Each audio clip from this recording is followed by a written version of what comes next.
Bienvenidos al canal mis queridos hermanitos, donde las historias oscuras cobran vida. Si te gustan las creepypastas y todo lo misterioso, dale like al video y no olvides suscribirte para que no te pierdas ninguna historia escalofriante. Y dime en los comentarios, ¿de qué creepypasta te gustaría que hable en el próximo video? Leeré todo lo que me escriben. Comencemos.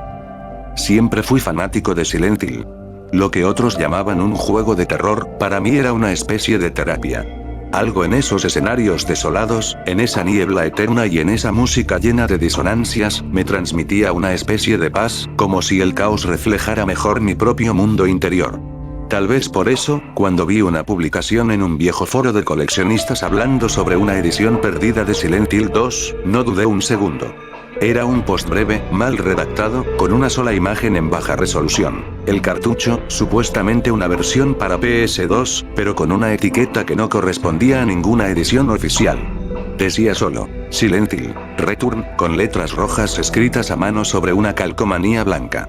El autor del post decía que lo había encontrado en una tienda de empeño en un pueblo olvidado de Maine. Le escribí de inmediato. Lo curioso es que nunca recibí respuesta.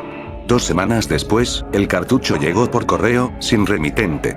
Solo un sobre de papel manila sucio, con mi dirección escrita en lo que parecía ser tinta corrida. Algo en mis entrañas me dijo que no debía ponerlo en la consola, pero la ansiedad fue más fuerte. Lo limpié con un poco de alcohol, encendí mi vieja PS2 y crucé los dedos. No hubo cinemática. Solo una pantalla negra durante casi un minuto, hasta que la imagen de un pasillo oscuro apareció, como si ya estuviera dentro del juego. No había menú, ni opción de cargar partida.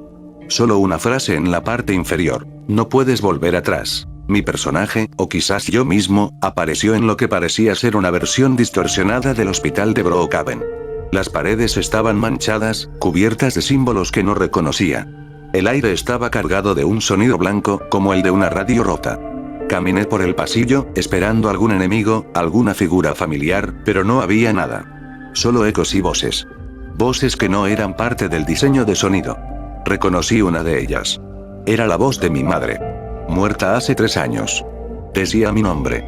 Gritaba que me alejara. Que apagara todo. Pero no podía mover mis dedos del control. Entré a una habitación, la número 302. No aparecía en el mapa, pero estaba allí. La puerta no tenía pomo, solo un agujero oxidado donde debía ir la cerradura. Empujé con el hombro y se abrió sola, como si algo del otro lado me estuviera esperando.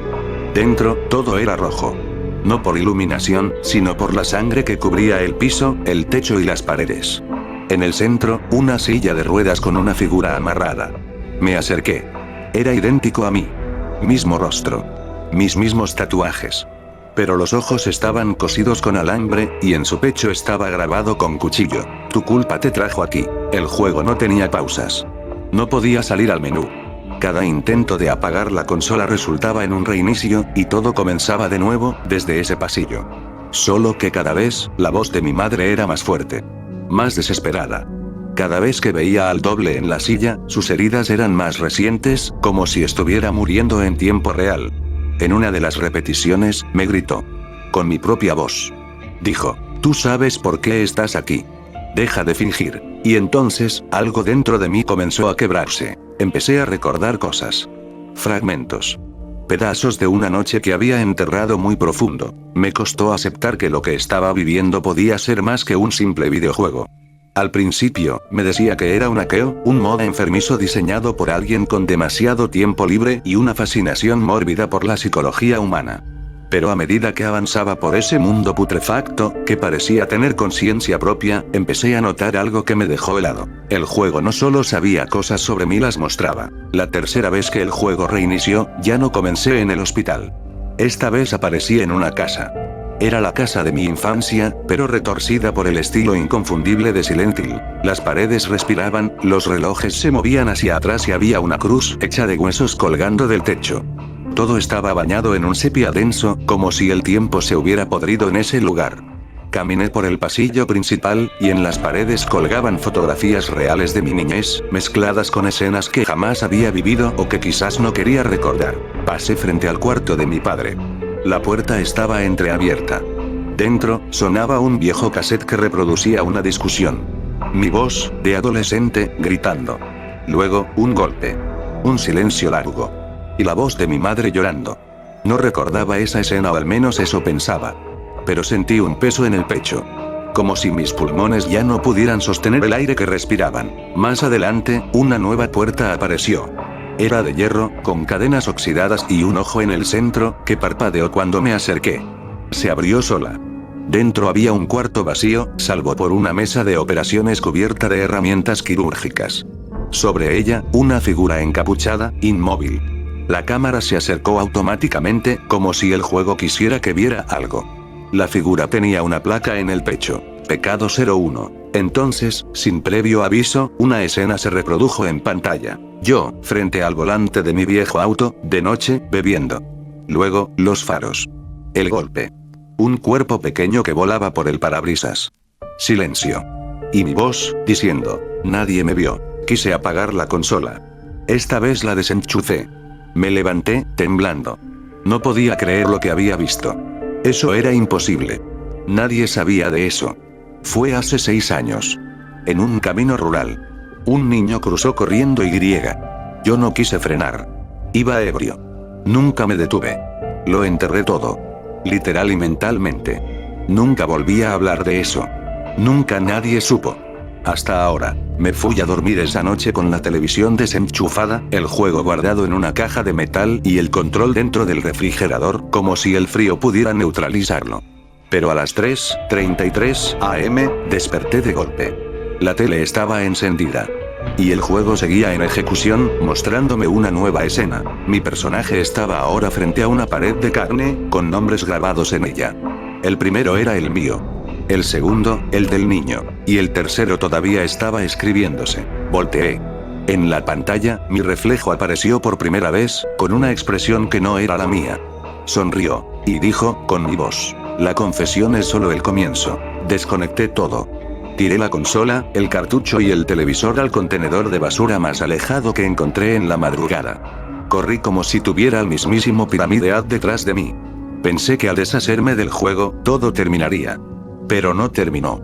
Solo cambió de forma. Esa misma noche, mientras trataba de dormir, escuché la estática. La misma que sonaba cuando un monstruo se acercaba en los juegos. Solo que ahora salía de mi radio reloj, de mi teléfono, incluso del grifo cuando abría el agua. Y no venía sola. La voz. La maldita voz, la mía, pero hueca, distorsionada, me hablaba en susurros. No puedes huir de ti mismo. ¿Pensaste que era solo un juego? El juicio comenzó desde el primer segundo. Los días se volvieron fragmentos. Comenzaron las alucinaciones. O eso quise creer. Caminaba por la calle y veía gente sin rostro, con las bocas abiertas, emitiendo ese chillido grave que suena justo antes de que algo terrible ocurra en Silent Hill. Los semáforos parpadeaban en rojo aunque no hubiera tráfico. Las palomas se arrojaban al vacío. Incluso mi reflejo empezó a aparecer antes que yo al llegar al espejo. La peor parte fue cuando las paredes de mi casa empezaron a sangrar. No literalmente, no al principio. Era una mancha, una línea roja, que descendía lentamente como una lágrima maldita. Y cada noche, la mancha bajaba un poco más, como si el edificio entero llorara mi culpa. Fue entonces cuando entendí lo que estaba pasando. Silent Hill no era un lugar. Nunca lo fue. Era una dimensión, una conciencia que se alimentaba del dolor, del remordimiento, del trauma. Y ese cartucho, esa edición perdida, era solo un medio. Un canal. Una forma de abrir la puerta. No a un pueblo abandonado cubierto de niebla, sino a lo más oscuro de mí mismo. Fui al bosque donde ocurrió el accidente. Ya no quería escapar. Quería enfrentar lo que fuera que estuviera atormentándome. Llevaba una pala, una linterna y una sensación extraña de resignación. Escarbé. Por horas. Lodo, raíces, rocas. Y entonces, la caja. La pequeña caja de madera que había enterrado esa noche, cuando el miedo pudo más que la conciencia. Dentro, aún estaba el zapato del niño. El único testigo mudo de lo que hice. Lo sostuve. Lloré. Me arrodillé. Y entonces, lo vi, el protagonista del juego. Mi avatar. De pie frente a mí. Pero ya no estaba en la pantalla. Estaba ahí. Con sus ojos vacíos. En silencio. Me señaló. Y detrás de él, todo el bosque se deformó como si la niebla hubiera llegado a la realidad. Las hojas se oxidaron. El cielo se tornó rojo. Escuché campanas. Y gritos. Desperté en un cuarto blanco. Paredes acolchadas. Brazos sujetos con correas. Un doctor hablaba con una enfermera detrás de un vidrio. Decía mi nombre. Decía que el tratamiento aún no mostraba progreso. Que seguía repitiendo lo del videojuego. Que hablaba solo. Que pedía disculpas por un crimen que nunca existió. ¿Nunca existió? ¿Y entonces qué es esto que tengo en la mano? Porque aún lo tengo. El zapato. A veces, cuando estoy solo, vuelvo a escuchar la estática. A veces veo al personaje parado frente a la puerta, observándome. Esperando. Porque Silent Hill no terminó. Nunca lo hace. Solo cambia de forma hasta que estés listo para tu castigo final. Y bueno, hasta aquí la historia de hoy. Si te dio escalofríos o te atrapó, ya sabes. Deja tu like, suscríbete si aún no lo has hecho y activa la campanita para más terror cada día. Nos vemos en el próximo video, si es que logras dormir esta noche.